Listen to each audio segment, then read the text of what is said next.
बहुत बहुत साधुवाद डॉक्टर साहब। महाकारुणिक बुद्ध को सादर नमन। परम पूज्य बाबा साहब डॉक्टर आम्बेडकर को सादर नमन। हम सबको धर्म का व्यवहारिक प्रशिक्षण दे रहे हैं परम श्रद्धेय बंधे डॉक्टर कुणाशिल राव जी को सादर वंदनामी और देश भर से जुड़े हुए आप सभी प्रबुद्ध साथियों को सादर नमो बुद्धाय। आज चूंकि आज मान्यवर साहब कांशीराम जी का जयंती का दिन भी है, उनका जन्मदिन भी है, तो सबसे पहले तो मैं धम्मभूमि परिवार की तरफ से मान्यवर साहब को सादर नमन करता हूँ, प्रणाम करता हूँ और बहुत ही श्रद्धा के साथ उनके तमाम बहुजन समाज पर योगदान को, उनकी उपलब्धियों को, उनके विचारों को, उनके महान प्रयासों को नमन करते अपनी बात शुरू कर रहा हूँ। जैसा कि आप सब ने आज के गूगल मीट के मैसेज में विषय के बारे में पढ़ लिया होगा कि व्यवस्था निर्माण की आवश्यकता और उसमें हमारी भूमिका क्या हो सकती है, इस विषय पर हम बात कर रहे हैं। जब ये मानव जीवन की बात करते हैं, प्राथमिक रूप से हम सब साथी ये पढ़ते रहे, सुनते रहे कि रोटी, कपड़ा और मकान किसी भी मनुष्य की मूलभूत आवश्यकताएं होती है, प्राथमिक आवश्यकताएं होती है और इन सब के बिना किसी व्यक्ति के जीवन का अस्तित्व नहीं हो सकता। और ये स्वाभाविक ही था कि शुरुआती दिनों में पैदा होने के बाद से ही पेट की भूख ने भोजन की आवश्यकता को उजागर किया, उसे रेखांकित किया। ठीक इसी तरह से अपने शरीर को सर्दी, गर्मी या धूप से बचाने के लिए हमें वस्त्रों की जरूरत महसूस हुई। फिर अपने परिवार को प्राकृतिक आपदाओं से, जंगली जानवरों से बचाने के लिए मनुष्य ने मकान की, घर की बात सोची और इन तीनों के सहारे जब जीवन क्रमिक रूप से आगे बढ़ने लगा, लेकिन थोड़े समय बाद ही जब ये महसूस हुआ कि रोटी, कपड़ा और मकान उपलब्ध होने के बाद भी कुछ चीजें और थी जो मनुष्यों के जीवन को खतरे में डाल रही थी, किसी को कमजोर कर रही थी, किसी को मजबूत बना रही थी, तो स्वाभाविक रूप से उसके मन में परिवार नाम की संस्था का ख्याल आया। परिवारों से छोटे छोटे समूह बने, समूह कबीलों में बदलते गए और हम देखते हैं कि एक पूरा का पूरा कबीला तंत्र जो है पूरी दुनिया में स्थापित हो गया, जहां लोग अपने आप को कुछ खास समूहों में बांटकर दूसरे समूहों से अपने आप को अलग करते हुए अपने जीवन को बचाए रख रहे थे, उसे गतिमान कर रहे थे। समय के साथ साथ निश्चित रूप से ये भी हुआ होगा कि उन मनुष्यों ने, उनके मन में अपनी सुरक्षा को लेकर चिंताएं आई होगी, उनके मन में अपने आने वाली पीढ़ियों के भविष्य की चिंताएं आई होगी और उनके मन में ये भी ख्याल आया होगा कि साथ रहते हुए हम एक दूसरे के प्रति जिम्मेदार बने, एक दूसरे की भावनाओं, उनके अधिकारों का सम्मान करें। और इन तमाम चीजों ने धीरे धीरे जैसे जैसे आगे बढ़ाया, एक बड़े व्यापक राज्य की अवधारणा सामने आई जिसे हम राजतंत्र कहते हैं। तो राजाओं का अस्तित्व आया और एक बड़े जनसमूह पर, कई गांवों पर, कई शहरों पर एक साथ शासन करने वाले लोग अस्तित्व में आए। तो स्वाभाविक रूप से उस राजतंत्र की अपनी व्यवस्थाएं थी और वो अपनी प्रजा से अधिकतम लगान या टैक्स वसूल करते हुए, राज परिवार के सदस्यों की हितों की सर्वोच्च प्राथमिकता देते हुए और पूरी प्रजा पर शासन करता रहा। हम देखते हैं कि सदियों तक ये व्यवस्था चलती रही होगी। सिंधु घाटी सभ्यता में मिले अवशेष इस बात की गवाही देते हैं। फिर भारतीय इतिहास का वो मोड़ आता है जिसे हम आर्यों के आगमन से जोड़कर देखते हैं, तो समझ में आता है कि कुछ चालाक लोगों ने अपने अस्तित्व को बचाए रखने के लिए, अपनी सर्वोच्चता स्थापित करने के लिए समाज को चार वर्णों में बांट दिया और इस तरह से एक के ऊपर एक श्रेणियां बनाई जो अविभाज्य थी, अटूट थी, उन्हें तोड़ा नहीं जा सकता। और इन्हीं तंत्र को, इसी तंत्र को, इसी व्यवस्था को उन लोगों ने अपने धर्म ग्रंथों में बहुत सुरक्षित स्थान भी दिया। उसका न केवल महिमा मंडन किया बल्कि उस तंत्र को तोड़ने वाले लोगों के लिए दंड के प्रावधान भी किए। और इस तरह से शोषण का, भेदभाव का, असमानताओं की एक ऐसी व्यवस्था स्थापित हुई जहां एक वर्ग विशेष के लिए तो बहुत सारे अधिकार थे, बहुत सारी अच्छी अच्छी चीजें थी, बहुत सी सुविधाएं थी, और वो एक तरह से उस पूरी के पूरे समाज में एलिट ग्रुप बन गया। लेकिन नीचे छूट गए जो वर्ग थे, समूह थे, निश्चित रूप से वो शोषण के शिकार हुए, और जो जितना नीचे छूटा उस पर अत्याचार उतने ही ज्यादा होते चले गए। तो हम इस बात को बेहतर ढंग से समझ सकते हैं कि जब कोई व्यक्ति या समूह अपने अधिकारों, अपने आने वाली पीढ़ियों की सुरक्षा के लिए किसी व्यवस्था का आविष्कार करता है, व्यवस्था या तंत्र का सीधा सा आशय ये है कि कुछ नियमों या विचारों का समूह है, काम को करने का एक पैटर्न, एक तरीका, कि कोई काम इस तरीके से होगा, तो इसे हम व्यवस्था कह रहे हैं, सिस्टम कह रहे हैं, तंत्र कह रहे हैं। तो हर एक समाज, हर एक देश निश्चित रूप से किसी एक व्यवस्था का हिस्सा होकर या व्यवस्थाओं के भीतर बहुत सी व्यवस्थाओं को समेटे हुए संचालित होता रहा है सदियों से। मोटी मोटी तीन चार चीजें कि किसी व्यवस्था की जरूरत क्यों होती है, फिर हम आधुनिक संदर्भ में बात करेंगे, क्योंकि जब तक ये बात हम ठीक ढंग से नहीं समझ पाएंगे कि किसी व्यवस्था की भूमिका क्या है, उसका महत्व क्या है, उसकी आवश्यकता क्यों है, तब तक उसे स्थापित करने की दिशा में हमारे मन में ठीक ढंग से संकल्प भी नहीं उठेंगे। तो इस सवाल का जवाब कि किसी व्यवस्था या सिस्टम की आवश्यकता क्यों होती है, तीन चार मोटे मोटे से कारण है। पहला, कि मनुष्य के जीवन के अस्तित्व को बनाए रखने के लिए एक पूरा का पूरा सुरक्षा का घेरा, एक पूरी की पूरी व्यवस्था लोगों के जीवन को बचाने का काम करती है। उदाहरण के लिए यदि हम रूस और यूक्रेन के युद्ध को देखें, तो यदि किसी देश का सुरक्षा तंत्र, उसका रक्षा तंत्र मजबूत है और वो अपने नागरिकों की जान की, उनके जीवन की रक्षा कर सकता है, तो निश्चित रूप से उस देश के नागरिक सुरक्षित रहेंगे, उस व्यवस्था के नागरिक सुरक्षित रहेंगे। और जिस देश में जीवन का अस्तित्व, उसकी रक्षा करने की व्यवस्था जितनी कमजोर होगी, उस देश के नागरिक भी उतनी असुरक्षित रहेंगे। ठीक इसी तरह से इस बात को हम सामाजिक व्यवस्था के संदर्भ में देखें, तो समाज में जो ऊंची कही जाने वाली जातियां हैं, निश्चित रूप से उनके पास अपनी एक सुरक्षा का पैटर्न बना हुआ है। शासन प्रशासन के पदों पर, पुलिस स्टेशन में, अदालतों में पैरवी करने के लिए, अदालतों में निर्णय देने के लिए, हर एक एंगल से वो लोग एक तंत्र को कायम किए हुए हैं। दूसरी तरफ उन लोगों को देखेंगे जो ज्यादा पीड़ित है, ज्यादा शोषित है, तो समझ में आता है कि न तो उनका कोई शिक्षा का तंत्र है, न उनकी सुरक्षा का तंत्र है, और इस वजह से उनका जीवन आए दिन दांव पर लगा रहता है। हम आए दिन ऐसी घटनाएं पढ़ते हैं, ऐसे हत्याकांड पढ़ते हैं, जघन्य हत्याकांडों के बारे में पढ़ते हैं, सामूहिक नरसंहारों के बारे में पढ़ते हैं। तो एक महत्वपूर्ण बात तो ये कि जीवन के अस्तित्व को बनाए रखने के लिए, हमारे जीवन की सुरक्षा के लिए किसी व्यवस्था की, सिस्टम की जरूरत होती है। ये बात बेहतर ढंग से समझ ली जानी चाहिए। दूसरी बात कि नागरिकों की आवश्यकताओं की पूर्ति के लिए किसी सिस्टम की जरूरत होती है। उदाहरण के लिए हम बात करें, हम अपने बच्चों को पढ़ाना चाहते हैं, तो शिक्षा की आवश्यकता है परिवार को, समाज को। तो अगर एक शिक्षा का एक स्ट्रक्चर बना हुआ, एक व्यवस्था बनी हुई है जो नागरिकों को बेहतर भविष्य दे सकती है, उन्हें वैज्ञानिक दृष्टिकोण वाला बना सकती है, तो समाज की एक आवश्यकता पूरी करता है वो सिस्टम। ठीक इसी तरह से जब कोई व्यक्ति बीमार होता है, तो यदि हमारे इर्द गिर्द हॉस्पिटल्स हैं, डॉक्टर्स की उपलब्धता है, तब भी वो व्यवस्था, वो चिकित्सा व्यवस्था, उसका तंत्र, उसका सिस्टम हमारे जीवन की रक्षा करने का काम करता है, बीमारियों से बचाने का काम करता है, बीमारियों के उपचार का काम करता है। ठीक इसी तरह से यदि किसी परिवार को रोजगार की आवश्यकता है, अब एक व्यवस्था ने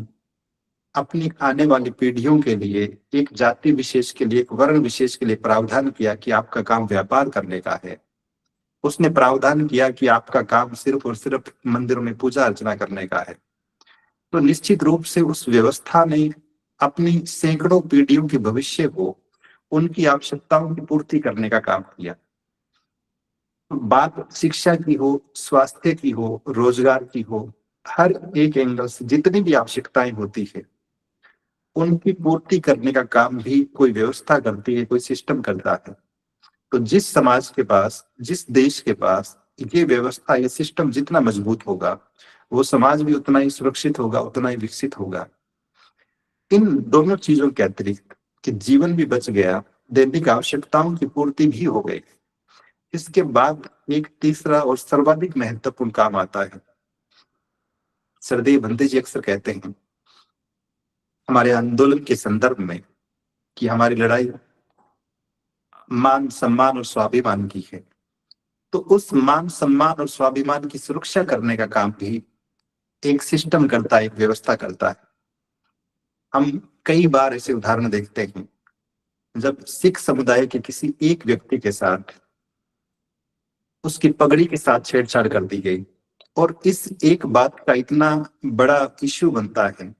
हम देखते हैं कि पूरे देश में प्रदर्शन स्टार्ट हो जाते हैं, पूरे देश में लोग धरनों पर उतर आते हैं। तो ये पूरा का पूरा तंत्र, ये व्यवस्था उस व्यक्ति के स्वाभिमान को, उसके सम्मान को जब जब चोट पहुंचती है, ठेस पहुंचती है, उसकी सुरक्षा में खड़ी हो जाती है। तो अगर एक बेहतरीन व्यवस्था का निर्माण जिस समाज ने कर रखा है,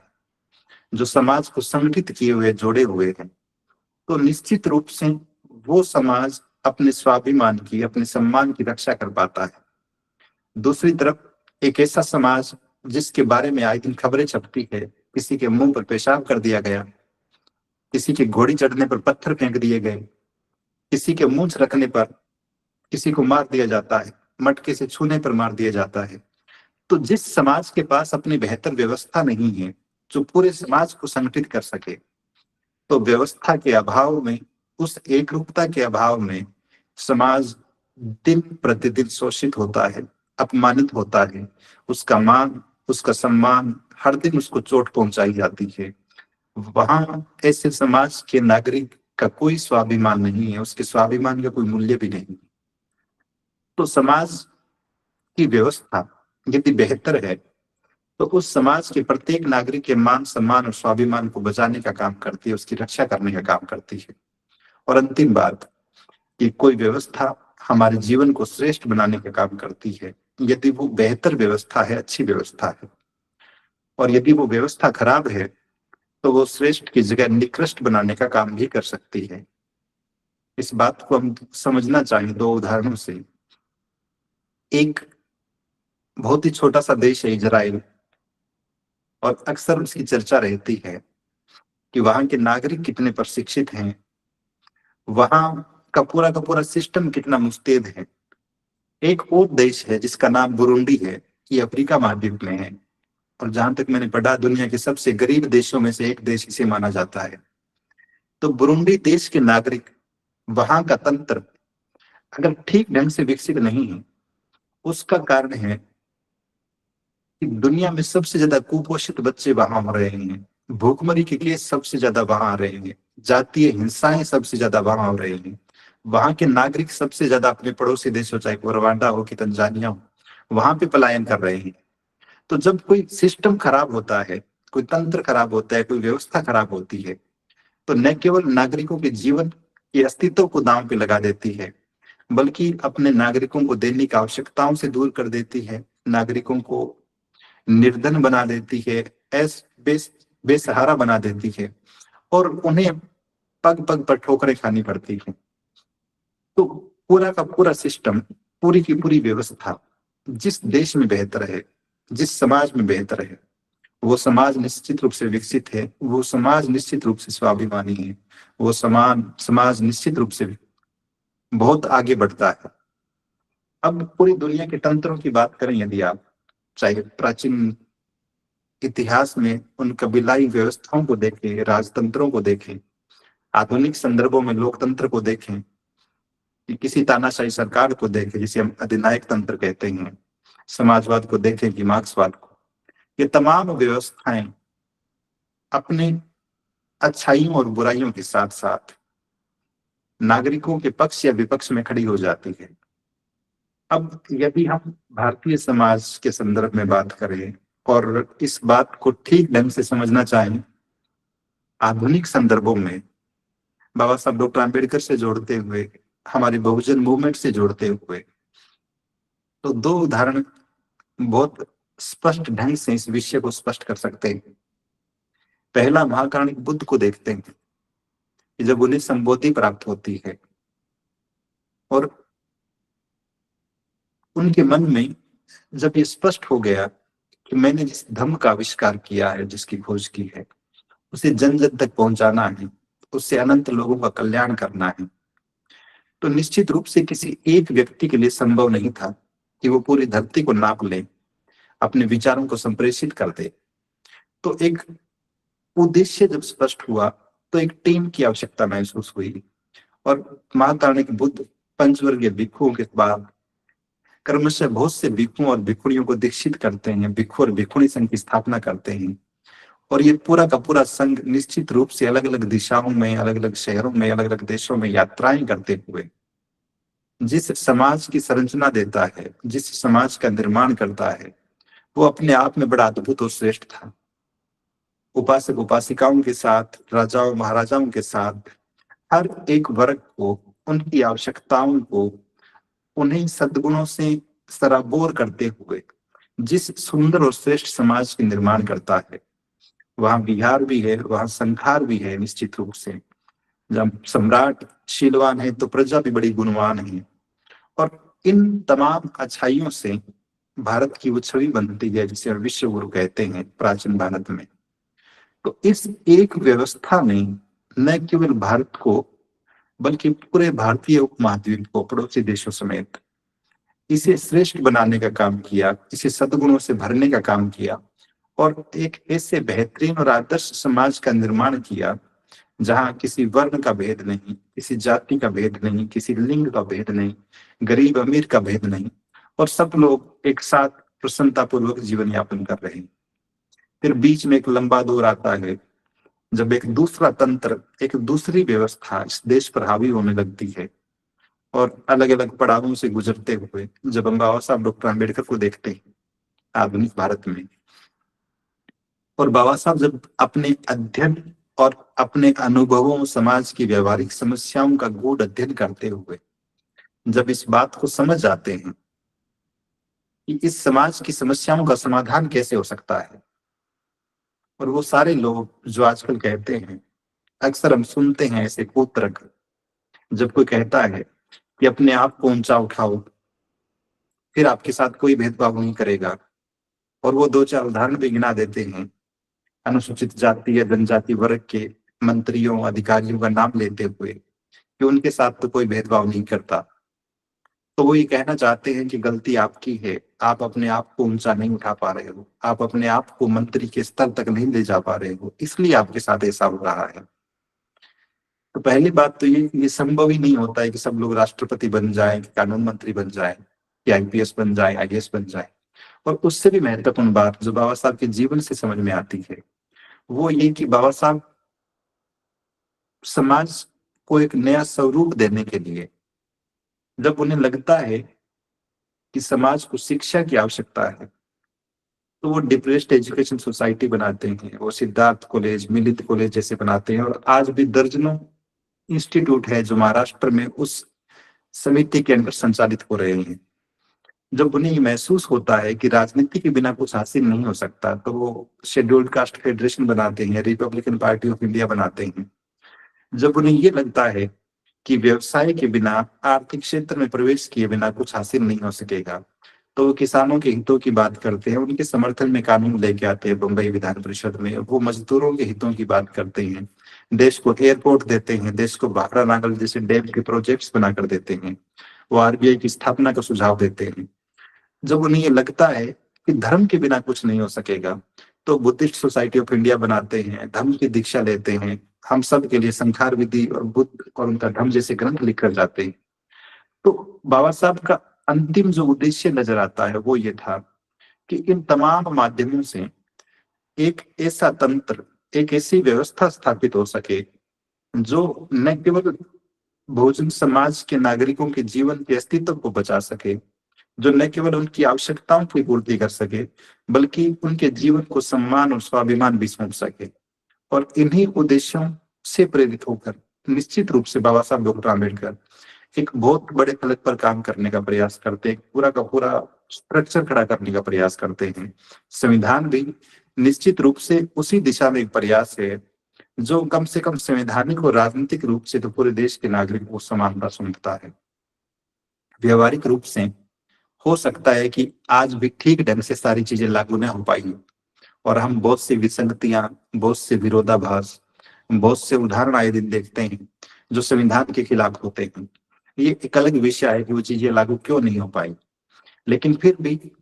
अंततः महाकारुणिक बुद्ध का जीवन और बाबा साहब डॉक्टर अम्बेडकर का जीवन, और बाबा साहब तो इस बात को बेहतर ढंग से समझ गए थे। हम वो कोटेशन अक्सर पढ़ते हैं जब बाबा साहब कहते हैं कि हिंदू धर्म उस बहुमंजिला इमारत की तरह है जिसमें सब लोग जो है श्रेणी क्रम में एक के ऊपर एक अपनी अपनी मंजिल में अपने अपने किसी कमरे में बंद है, इसमें कोई खिड़कियां और दरवाजा नहीं है। और बाबा साहब इस बात को भी समझ गए थे कि पूरी की पूरी मीनार, ये पूरी की पूरी इमारत, यदि इसकी नींव में कोई है तो स्वाभाविक रूप से जो सबसे नीचे होता है वो होता है। तो जिसे शूद्र कह रहे थे, जिसे पिछड़ा कह रहे थे, वंचित कह रहे थे, शोषित कह रहे थे, बाबा साहब ने उस पिछड़े हुए समुदाय को, उस शोषित समुदाय को, उस इमारत, उस बहुमंजिला इमारत जिसकी वो नींव बनकर खड़ा था, उसे वहां से निकालने, वहां से हटाने का काम किया। और ये स्वाभाविक है, ये अंडरस्टूड है कि जिस इमारत की नींव हिल जाती है, जिस इमारत की नींव खिसके अपना अलग रास्ता अपना लेती है, वो इमारत लंबे समय तक टिकी नहीं रह सकती। और यही कारण है कि आए दिन हम देखते हैं कि इस तरह की सुगबुगाहट, इस तरह की आशंकाएं आए दिन लोग व्यक्त करते हैं कि हमारे इस व्यवस्था को ठेस पहुंचाई जा रही है, हमारी इस व्यवस्था पे चोट की जा रही है। और बाबा साहब डॉक्टर आम्बेडकर का वो निर्णय धम्म दीक्षा का निश्चित रूप से उसी दिशा में किया गया एक प्रयास था। तो दो बातें अब तक मैंने की। पहली बात कि किसी व्यवस्था की आवश्यकता क्यों होती है, और दूसरा हमारे हित में, हम लोगों के हित में, हमारे श्रेष्ठ जीवन के लिए, हमारे सुंदर जीवन के लिए कौन सी व्यवस्था बेहतर हो सकती है। हम सब लोग निश्चित रूप से बाबा साहब डॉक्टर आम्बेडकर को अपना आदर्श मानते हैं, तो स्वाभाविक है कि उनके पद चिन्हों का अनुसरण करते हुए अपने आप को बौद्ध भी कहते हैं। और बौद्ध होने के नाते, बाबा साहब डॉक्टर आम्बेडकर के अनुयायी होने के नाते, हम अपनी प्राथमिक जिम्मेदारी इस बात को भी समझते हैं कि हम बौद्ध में भारत का निर्माण करेंगे, हम बौद्ध समाज का निर्माण करेंगे और उसी दिशा में प्रयास करेंगे। तो हम सब के हित में जो सर्वाधिक श्रेष्ठ व्यवस्था हो सकती है, निश्चित रूप से वो बौद्ध व्यवस्था है, जिसके संकेत बहुत स्पष्ट शब्दों में अनेक बार बाबा साहब डॉक्टर अम्बेडकर ने दिया, अपने भाषणों में, अपनी किताबों में, अपने लेखों में, अपने पत्रों में। और हम इस बात को जब बेहतर ढंग से समझ जाते हैं, तब दूसरा बिंदु शुरू होता है कि इस बौद्ध व्यवस्था के निर्माण में हमारी भूमिका क्या है। जब हम इस बिंदु पर सोचना शुरू करते हैं तो पल भर के लिए तो निराशा महसूस होती है, क्योंकि आज हम चारों तरफ बाबा साहब डॉक्टर आम्बेडकर के नाम पर और पिछले कुछ वर्षों में महाकारुणिक बुद्ध के नाम पर या फिर बौद्ध शब्द के साथ हजारों की संख्या में संगठनों को बढ़ते हुए देख रहे हैं। तो प्राथमिक और पहला काम हमारी भूमिका का यहां से शुरू होता है कि हम अपना लक्ष्य तय करें कि हम किस उद्देश्य के लिए काम कर रहे हैं। यदि हमारा उद्देश्य किसी गांव, शहर या मोहल्ले में एक लाइब्रेरी खोलने भर का है, यदि हमारा उद्देश्य अपने गांव या शहर में एक छोटा सा विहार बनाकर और उसके इर्द गिर्द रहने वाले 10, 20, 50 परिवारों को इकट्ठा करने भर का है, यदि हमारा उद्देश्य इतना छोटा है जो किसी एक कस्बे, गांव, शहर या जिले तक ही अप्रोच करता है, तब निश्चित रूप से हम बाबा साहब डॉक्टर आम्बेडकर के उस विचार के खिलाफ काम कर रहे हैं जब वो कहते हैं कि छोटा लक्ष्य अपराध होता है। तो प्राथमिक बात कि हम सभी को अपना उद्देश्य, अपना लक्ष्य तय करना पड़ेगा, और सिर्फ इतना हो कि हम बाबा साहब डॉक्टर आम्बेडकर की बौद्धमय भारत की परिसंकल्पना को साकार करने के लिए आजीवन प्रयासरत रहेंगे। बौद्ध में भारत के सिवा, बौद्ध समाज की व्यवस्था निर्माण के सिवा कोई दूसरा उद्देश्य हमारे मस्तिष्क में नहीं होना चाहिए। तब स्वतः ही हम अपने छोटे छोटे संगठनों, छोटी छोटी उद्देश्यों और छोटे छोटे जो स्थानीय क्षेत्रों में काम करने की महत्वाकांक्षाएं हैं, उससे बाहर निकलकर राष्ट्रीय स्तर का बौद्ध समाज के निर्माण का, बौद्ध में भारत का सोच पाएंगे। तो पहला उद्देश्य तो ये है। और निश्चित रूप से हम ये बहुत गर्व के साथ कह सकते हैं कि धम्मभूमि पिछले कई दशकों से इसी उद्देश्य पर, बाबा साहब डॉक्टर आम्बेडकर की बौद्ध में भारत की परिसंकल्पना पर और बौद्ध समाज के निर्माण की व्यवस्था, इस पर काम कर रही है। दूसरी बात कि जब हम कोई उद्देश्य लक्ष्य तय करते हैं तो हमारे पास एक बेहतरीन योजना भी होनी चाहिए जो उस लक्ष्य की प्राप्ति में सहायक हो सके, उसके नजदीक पहुंचा सके, उसकी प्राप्ति में सहायक हो सके। योजना की जब भी हम बात करते हैं निश्चित रूप से तब एक दूरदर्शिता भरा कुशल नेतृत्व हमें चाहिए। उसके अभाव में, जैसे आप सब ने, जिन साथियों ने इतिहास पढ़ा है या फिर 10वीं क्लास तक सामाजिक विज्ञान विषय पढ़ा हो, तो हम 1857 की क्रांति के बारे में अक्सर पढ़ते थे। और 1857 की क्रांति की असफलताओं के कारण जब हम पढ़ते थे तो पहला कारण लिखा होता था अयोग्य और अदूरदर्शी नेतृत्व। हम बहादुर शाह जफर का नाम पढ़ते थे और बहुत से नाम पढ़ते थे। तो कुल मिलाकर बात ये कि जब कोई बहुत अच्छा नेतृत्व करता नहीं होता हमारे सामने, जो एक बेहतरीन योजना समाज को दे सके, एक बड़े उद्देश्य पर काम करने की सद प्रेरणा दे सके, तब भी अपने उद्देश्य से हम भटक जाते हैं। और मैं व्यक्तिगत रूप से खुद का यदि उदाहरण दूं, सरकारी सेवा में चयन के बाद जब मेरे मन में ख्याल आया कि हमें भी कुछ करना चाहिए, तो हमने अपनी ग्राम पंचायत में 4-5 गांवों में बाबा साहब के नाम पर डॉक्टर BR अम्बेडकर शिक्षा समिति बनाई और हम वहां कुछ बच्चों को पढ़ाने का काम कर रहे थे। संभवतः वो विचार आगे बढ़ता तो ज्यादा से ज्यादा ये होता कि हम वहां पे एक लाइब्रेरी और बना देते, तो इसी दिशा में काम कर रहे थे। लेकिन जिस दिन से सरदेव बंते राहुल जी से मिलना हुआ, धम्मभूमि के प्रोजेक्ट को समझने का अवसर मिला, तो ये बात बेहतर ढंग से समझ में आई कि हम अपनी ऊर्जा का, अपने संसाधनों का, अपनी योग्यता का एक 0.01% हिस्सा उस जगह पर लगा रहे हैं जहां से आउटपुट की संभावनाएं उतनी ही कम है। तब धम्मभूमि जैसे बड़े आंदोलन के साथ जुड़कर निश्चित रूप से अपनी तरफ से जो भूमिका हो सकती थी उसको सुनिश्चित करने का निर्णय लिया। और उसी का सुफल ये है कि पिछले कई वर्षों से लगातार धर्म के फील्ड में काम करने का संकल्प और ज्यादा दृढ़ हुआ है। तो एक बेहतरीन योजना कुशल नेतृत्व के माध्यम से संभव है। तीसरी बात कि उस योजना पर काम करने के लिए एक व्यापक टीम भी चाहिए। हम कितने ही लोगों को देखते हैं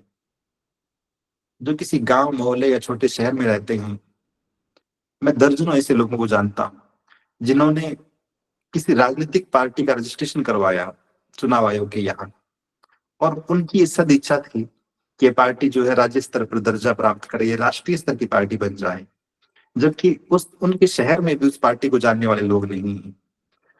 तो हम समझ सकते हैं इस बात को। ऐसे ही कितने ही संगठन हैं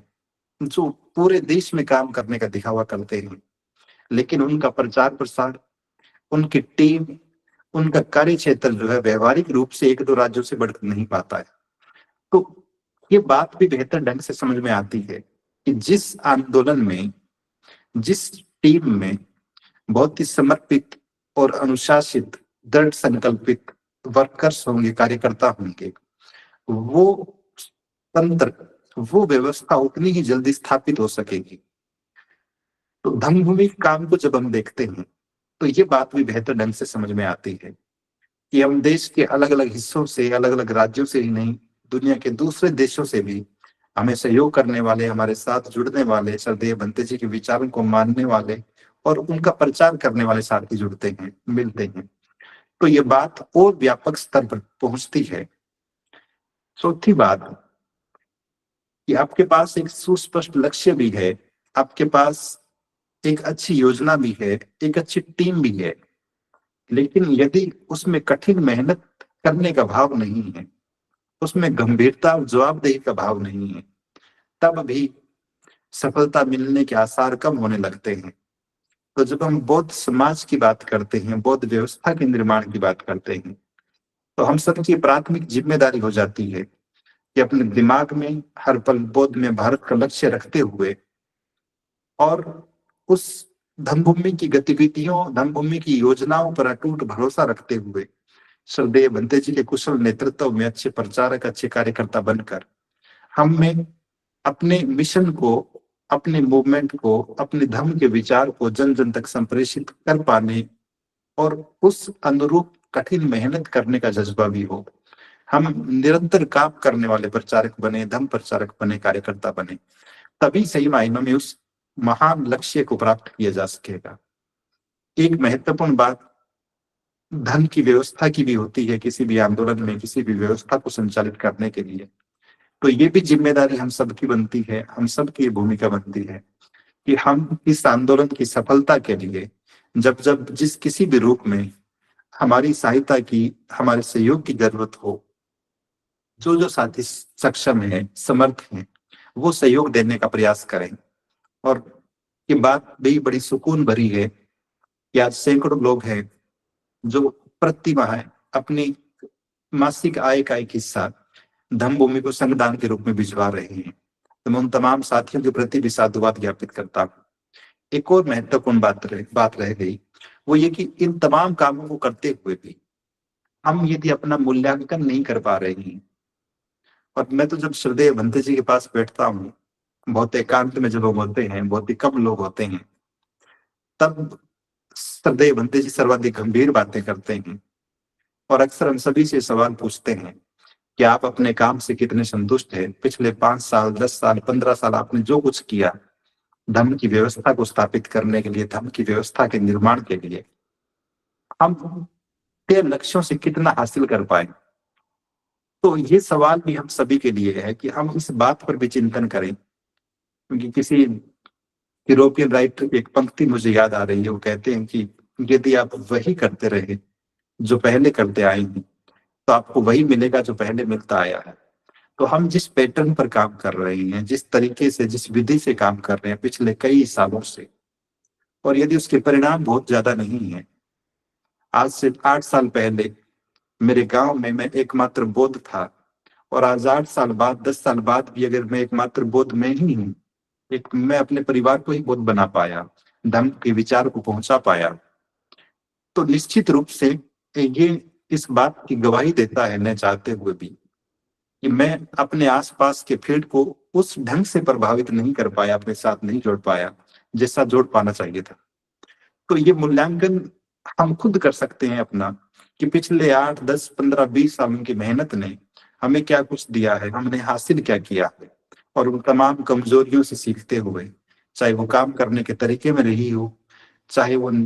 अपना लक्ष्य तय करने में रही हो, चाहे अपनी टीम का निर्माण करने में रही हो, ये खराब साथियों पर भरोसा करने में रही हो, खराब लोगों के साथ आगे बढ़ने पर रही हो, धन के अभाव की रही हो, कुशल नेतृत्व न मिल पाने की रही हो, या खुद के समर्पण, खुद के संकल्प की रही,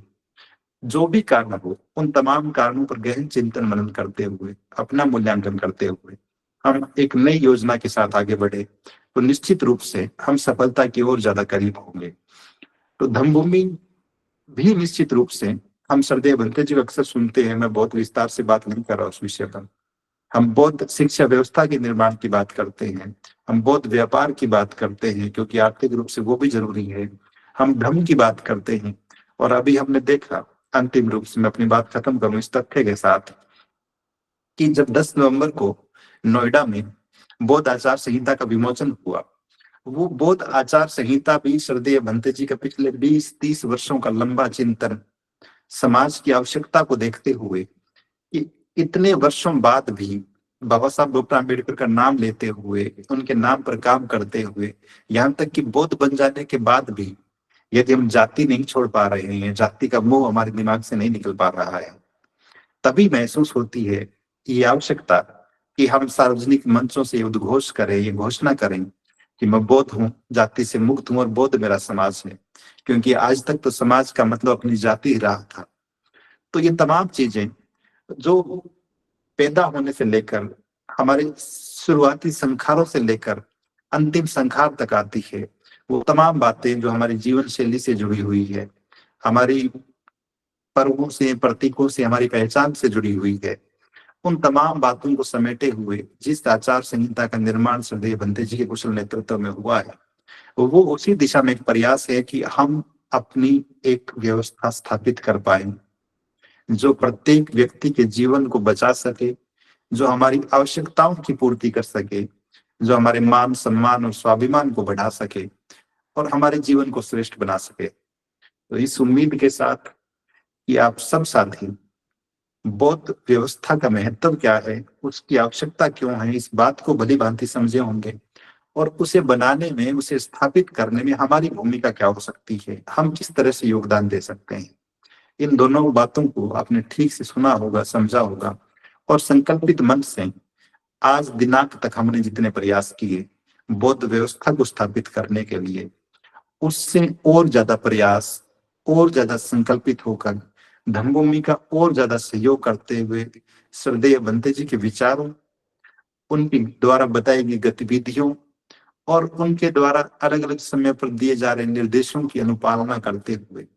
हम अंततः बाबा साहब डॉक्टर आम्बेडकर की बौद्ध में भारत की परिसंकल्पना को साकार करने के लिए एकजुट होंगे। इस उम्मीद के साथ मैं अपनी बात को यही विराम दे रहा हूँ। आप सभी ने ध्यानपूर्वक सुना होगा। सभी को बहुत बहुत साधुवाद। श्रद्धेय बंदे जी को साधु वंदना। नमो बुद्धाय।